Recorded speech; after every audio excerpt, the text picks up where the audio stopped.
আসসালামু আলাইকুম। আমার এই যে অনেকগুলো হাঁস আছে, এই হাঁসগুলো আমাদের প্রতিদিনই ডিম পারে।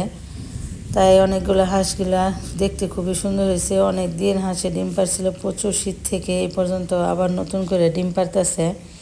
আমার এই টাইগার মুরগিগুলো প্রতিদিন 8টা করে ডিম পারে। টাইগার মুরগির ডিমগুলো খুবই ছোট ছোট হয়, দেশি মুরগির মতন, আর খেতেও খুব সুস্বাদু হয়, কিন্তু মুরগিগুলো অনেক বড় বড় হয়।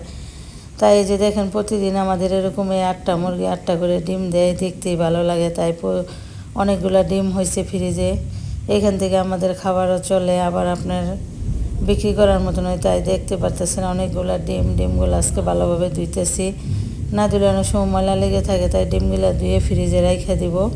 আর এখান থেকে কিছু ডিম ভুনা করব। এই মুরগিগুলোর ডিমগুলো একদম দেশি মুরগির মতন ছোট ছোট, কিন্তু খেতে খুবই সুস্বাদু হয়। আমাদের হাঁসেও ডিম পারতেছে, আমরা প্রতিদিনই খাওয়ার পরও এতগুলো ডিম জমছে। দেখেন মাশাল্লাহ, ডিমগুলো অনেক বড়, সবাই আলহামদুলিল্লাহ বলবেন, মাশাল্লাহ বলবেন। কিন্তু ডিমগুলো দেখতে এত সুন্দর। এবারকার হাঁসের ডিমগুলো পুরানো হয়ে গেছে হাঁসগুলো, তাই বড় বড় ডিম। তাই এখান থেকে কতগুলো ডিম আজকে যে বোনা করতেছি। ডিমগুলো বোনা করলে একদম দেশি মুরগির মতন মজা হয়, অন্যরকমের স্বাদ হয়। ডিমগুলো খেতে খুবই ভালো লাগে এবং আমরা নিজেরাও খাই, বিক্রিও কিছু করতেছি। প্রতিদিন এতগুলো করে ডিম পারলে তো বিক্রি করতে হয়, তার জন্য এত ডিম খাওয়া হয় না। তাই ফ্রিজেও অনেকগুলো ডিম জমছে, দেখতেই পারতেছেন। ডিমগুলো খেতে খুবই সুস্বাদু হয়।